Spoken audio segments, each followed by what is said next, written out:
Legendary fans. Imagine a man who once filled arenas with roars of adoration, whose name echoed through televisions and wrestling rings, now lying silent while secrets swirl around him like a storm no one can escape. Hulk Hogan, larger than life, a hero to millions, was gone. But what followed his death was more shocking than any match he had ever fought, more mysterious than any backstage rumor, and far darker than the public could have imagined. What was hidden in the shadows, what was erased, and what arrived in the form of a cryptic phone call would shake not just wrestling fans, but Hollywood insiders, law enforcement, and even his own family. The story begins long before the bright lights and gold belts in a small Florida town where Terry Bollea, later known as Hulk Hogan, grew up under the shadow of a strict father and a mother whose love was tempered with fear. His teenage years were filled with promise and pain. He was a boy of immense physical stature, but fragile emotional stature. Friends remember the quiet moments, the notebooks he carried everywhere, filled with reflections, confessions, and dreams he never dared speak aloud. Some pages later would vanish.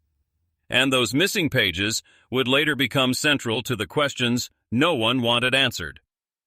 By the time he became a household name, Hogan was already wrestling not just opponents in the ring, but demons behind the curtain.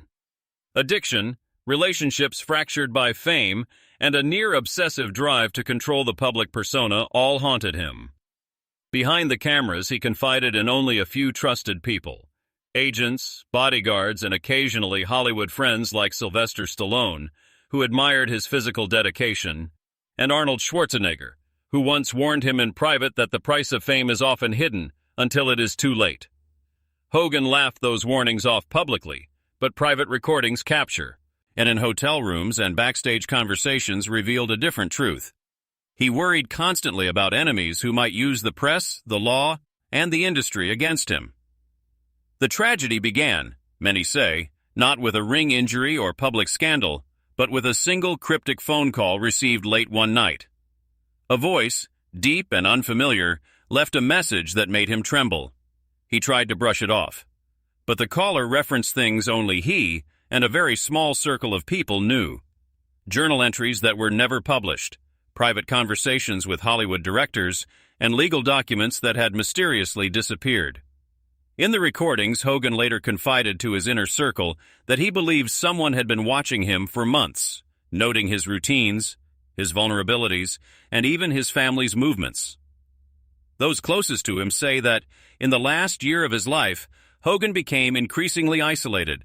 Family dinners grew tense, smiles in public were forced, and private breakdowns occurred in empty arenas. He would sit alone in his locker room, one longtime friend revealed, and cry, thinking no one could see him, not for weakness, but for regret, for everything he couldn't fix. This included relationships with his children, strained partnerships with wrestling promoters, and friendships in Hollywood that had soured quietly over money, fame, and betrayal. And then there was the journal, the one he carried for decades, always in a secure location, the one containing secrets that could topple corporations, expose hidden criminal networks, and reveal truths about Hollywood's involvement with wrestling in ways the public could never imagine. By the time of his death, the journal was gone, vanished. His family, law enforcement, and even private investigators hired by trusted associates could not find it. The FBI files connected to Hogan's private life hinted at financial irregularities, threats received, and unusual surveillance, but almost all records were redacted, and the documents that remained suggested that someone had deliberately removed tracks leading to the journal. In the days after Hogan's death, media outlets flooded the airwaves with speculation: heart failure, years of steroid use, stress. But those closest to him knew there was more. Private recordings of his last days captured a man pleading quietly into a recorder he always carried. "They know what I have," he whispered. "Everything. If anything happens to me, find the journal. Protect them." His voice cracked as he spoke of his family, his children, his estranged wife, even old friends in Hollywood like Vince McMahon, who had once been a mentor but later distanced himself when controversies emerged. Even in death, the mystery intensified. A second phone call, unanswered at first, was traced months later by investigators. Its origin could not be confirmed. The voicemail was a few seconds long, a distorted whisper referencing names Hogan had never publicly associated together, hinting at threats tied to money, legal settlements, and a hidden truth about Hollywood insiders. Whoever called seemed to know exactly when he would die and exactly where the journal might be hidden. Those who have pieced together his final year say he became a ghost of the man the world knew. Smiles for cameras, laughter at public events, and sudden disappearances from charity appearances all hinted at his paranoia. His family, desperate to help, often found doors locked, calls ignored, and frantic messages left on secure lines. The public believed him to be the cheerful, invincible Hulk Hogan, but behind closed doors, he was broken, aware that his secrets could destroy not just him, but those he loved most. This is where the story begins, at the intersection of fame, fear, and a mystery that would grip not just wrestling fans, but FBI agents, Hollywood executives, and those closest to him. The journal was missing. The calls were unexplained. And the man known as Hulk Hogan, whose life had once been so public, now carried the weight of secrets that no one could safely uncover. Beloved viewers, the days that followed Hulk Hogan's death were a labyrinth of whispers, unanswered questions, and the kind of grief that doesn't fit neatly into headlines. His family, still reeling from the sudden loss of a man larger than life, began to notice discrepancies that didn't make sense. Bank statements were incomplete, private emails disappeared, even security footage from his estate, footage that should have been standard, was missing for several critical weeks before his passing. Investigators would later call it highly unusual, but the details were kept under wraps, redacted from public view, leaving fans only with speculation. Friends close to Hogan described a man who in his final months had begun leaving messages, cryptic, sometimes incoherent, always urgent.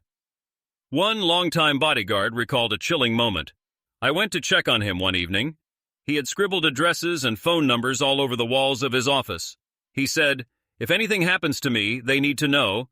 They have to find it." I didn't understand then, but looking back, it was a warning. That office would later be searched by federal agents, but what they found was puzzling. Half the documents Hogan referenced were missing entirely. Files that should have been in plain sight had vanished, as if deliberately erased. Hogan's personal assistants, some of whom had worked with him for decades, admitted in interviews under condition of anonymity that the star had grown increasingly paranoid about Hollywood insiders, old promoters, and even former colleagues in the wrestling world. He had mentioned names in hushed tones that sounded innocent on the surface, but in retrospect carried hidden implications. Lawyers tied to financial settlements, producers who could influence public narrative, and executives who might benefit from his death. He wasn't afraid of death, one assistant said. He was afraid of what would happen if the truth came out without him in control. Then there was the cryptic call that shocked fans and insiders alike. It came 2 nights after Hogan's death. The number was untraceable, routed through multiple anonymous servers. The voicemail lasted less than 20 seconds, but the voice, digitally altered, unrecognizable, referenced private events, legal documents, and locations that only Hogan and a handful of associates knew. The message ended with a simple but terrifying phrase. The journal holds everything. They'll come for it next. This single call would trigger a quiet, unpublicized the FBI investigation. And the deeper they dug, the stranger the connections became. Hollywood financiers, shadowy promoters, and even a rumored connection to organized crime networks that had previously intersected with the wrestling industry in ways most fans could never imagine. In the months after his death, his private journal, long believed to contain confessions, names, and explosive insider information, remained missing. Hogan's children, desperate to piece together their father's last days, discovered shredded pages hidden in corners of his estate, coded notes that seemed to reference events that had never been reported in the media. The handwriting, frantic and uneven, reflected a man on the edge, terrified yet determined to leave behind a record, a confession, a warning. One investigator described the recovered fragments as half-truths designed to mislead, half-truths meant to reveal. Only Hogan understood the full context. Friends say that in his last public appearance, Hogan appeared jovial, almost carefree, laughing with fans and posing for photos. But behind the camera, he was exhausted, haunted by his own thoughts. In audio recordings later obtained by investigators, Hogan can be heard pacing his estate at 2 a.m., muttering fragments of sentences. They're watching. The contracts. The names. It has to be found before it's too late. The juxtaposition of his public charisma and private terror became a puzzle that no biographer could fully reconcile. Even Hollywood figures who had once celebrated Hogan expressed shock after his death. Sylvester Stallone, who had privately spoken with Hogan about the stress of fame and hidden threats, reportedly called multiple mutual contacts, trying to confirm details and uncover whether any of the cryptic threats were credible. Arnold Schwarzenegger, too, reached out quietly, concerned about what Hogan might have been hiding in his last year. Both men, usually outspoken in the press, remained unusually silent publicly, a tacit acknowledgement that the mysteries surrounding Hogan were bigger than the wrestling world alone. And in the background of all this, the FBI quietly documented irregularities, missing documents, evidence of surveillance, and unverified tips from sources claiming to know who had called Hogan in those last days. Every lead seemed to connect to an invisible web. Hollywood connections, shadowy promoters, and perhaps even someone inside Hogan's closest circle. The deeper they investigated, the more it became clear. This was not just a case of natural death or celebrity tragedy. It was a labyrinth of secrets, power, and fear. And the missing journal was the key to unlocking it all. By the end of that first year, friends and family described the atmosphere around Hogan's legacy as tense, fragile, and haunted.